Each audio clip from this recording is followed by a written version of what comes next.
Okay, so you know what would be absolutely insane and definitely a bad idea if I decided to make a whole new cosplay for May the 4th, which just so happens to be in less than a week. And it would be even worse if that cosplay was something really complicated and technical. Guys, I am making Padme's lake dress from Attack of the Clones, and I'm probably gonna regret this, but honestly, this is one of my dream cosplays. This one's gonna be a big challenge, but I really want to do it, and I want to be able to share it on May the 4th. This is probably going to be a pretty chaotic vlog, but if you're interested, stay tuned. First thing I gotta do is try to find the fabric for this costume. So I'm gonna get changed and hop in the car and let's do this. So we just arrived at the Joann. We're gonna see what they have. I was here like 2 weeks ago, and even 2 weeks ago was pretty slim pickings. Like, honestly, it's so sad that Joann is going out of business, because without a store like Joann, it's much harder to do these like last minute projects. So yeah, we're gonna go in and see what we can find, so wish me luck.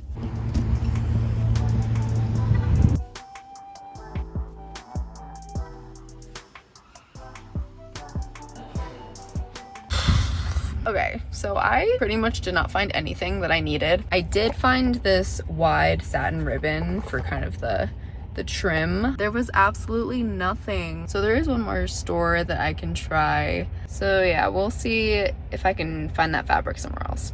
Okay, surprise! I did end up finding the fabric I needed at another Joann. I didn't film because I really didn't think we would be successful, but I got super lucky and got our last 5 yards of chiffon. I just took some measurements and made a quick underdress out of some stretch cotton poplin that I already had in my fabric stash. It has a low back and it's pretty fitted through the waist, but towards the bottom it widens out and we get this nice flow when we walk. For the chiffon draping, I am just keeping this in the full 60" by 5 yards piece that I bought it in. I'm gonna work on it after the dyeing process.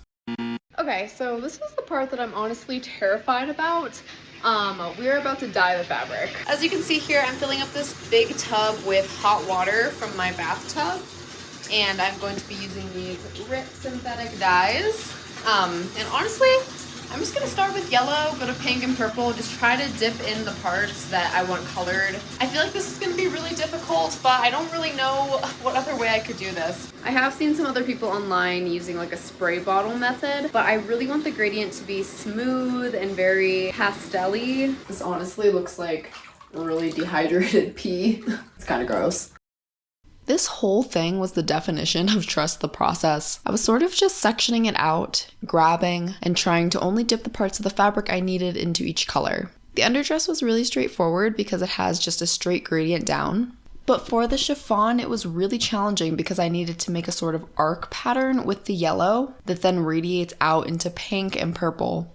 I had no idea how this was gonna turn out.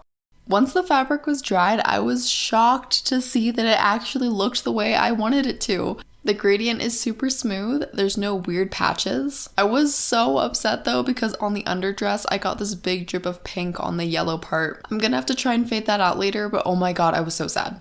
Next, I took a little break from fabric and I moved on to the hard goods, aka the necklace and the armbands. I modeled them in Fusion 360 and then printed them out on the Bamboo X1C. Okay, so here I am printing the little neck piece here. I decided to model and print this flat because I think it's going to be easier to heat it and mold it after the fact. So we'll see if it works. If not, I might just have to go back and model it curved, but that's my plan right now.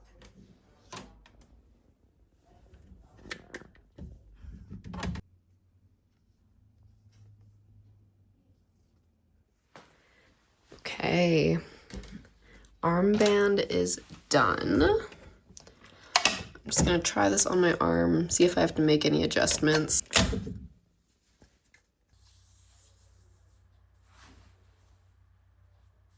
So I really like the design. I feel like it looks really good, but I do want this to sit a little bit higher up on my arm, so I am gonna have to make it a little bit bigger. The second try fit a lot better. It goes up higher and it doesn't squeeze my arm as much. It looks much better, and this is the sizing that I ended up going with. Okay, so before I heat form this, I'm actually going to sand these top ridges here just because it's easier to sand when it's flat.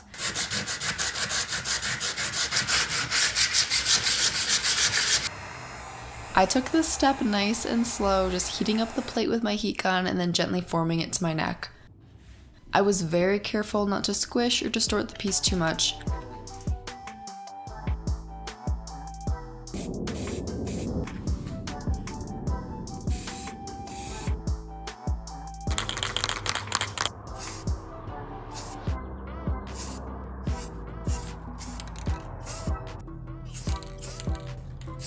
So for the inlay pieces, Padme's dress has mother of pearl. I really wanted to order mother of pearl inlay to actually put in here, but obviously I don't have time now. I have like 2 days until I have to shoot this thing, so I'm going to be hand painting it instead.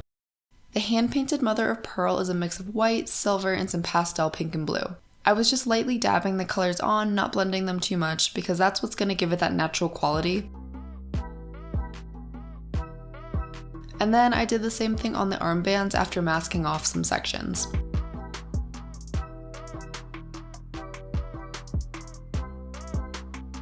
This is how the armbands and neck piece look after painting. Okay, it is Thursday and I have a lot of work to get done on this project today. I made plans with my photographer friend Josh to shoot this costume tomorrow evening, and tomorrow during the day I have a pretty big work project I need to do, so I basically need to get this costume about 95% done by the end of today. So let's see how much we can get done. After the insane task of hemming the entire chiffon piece, the first thing I had to do was gather and secure the neck. I was so excited because this random rectangle of fabric was finally starting to look like it could become a dress. I also gathered the sections of chiffon that are going to lay over the arms. I then created some arm sleeves out of just some scrap stretch fabric. And I'm hand sewing the gathered arm sections onto the sleeves so that when I'm wearing the dress, it stays in the right spots on my arms.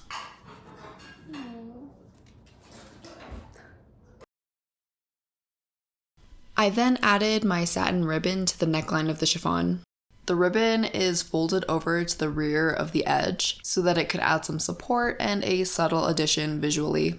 Okay, so it is officially Friday, and I just finished up the video that I needed to film and edit for work. So for the rest of the day, I can work on this dress. It's currently 11 o'clock, and I probably have to start getting ready for this shoot with my friend Josh in 4 hours. And I still have quite a few things I need to do, so hopefully we can get this done. For this dress to be actually wearable, of course, I need to make a neck strap, which will be secured with Velcro. At this point, I am stoked because I can actually put the dress on finally and see how it looks all together. I figured out some spots that I needed to add Velcro just to keep everything looking really polished and smooth. I also tied off the little section at the bottom front of the dress where Padme has this little situation going on. Last night while I was watching TV, I made this super quick detail out of a 3D printed flower and some seed beads. It's not accurate to the actual screen design. I believe that one had like multiple small flowers instead of just one, but this is the best I could do given the time constraints. And the very last thing I had to do was glue some Velcro inside the armbands where it will attach to the dress and hold the sleeves up and in place. Okay guys, we did it. I'm honestly shocked that we got this done in time. It's literally 4 o'clock now, so I need to go start getting ready. I'll show you guys the full costume once I put it on. I'm so excited. Guys, I literally feel like a princess right now. Oh my gosh. What do you think, Scout? I love how this turned out. Okay, so I need to go start getting ready now. I want to like redo my makeup and stuff for my shoot. I'm probably also going to make a little vlog that's like come along with me to a cosplay photo shoot. So keep an eye out for that video too. But yeah, thank you guys so much for watching. And if you're seeing this, this is your sign to start that unhinged, totally feels impossible time constraint project because you can do it. I believe in you. And I will see you guys next time. Bye. So they're killing it. Yeah, give me a little more back turn to me.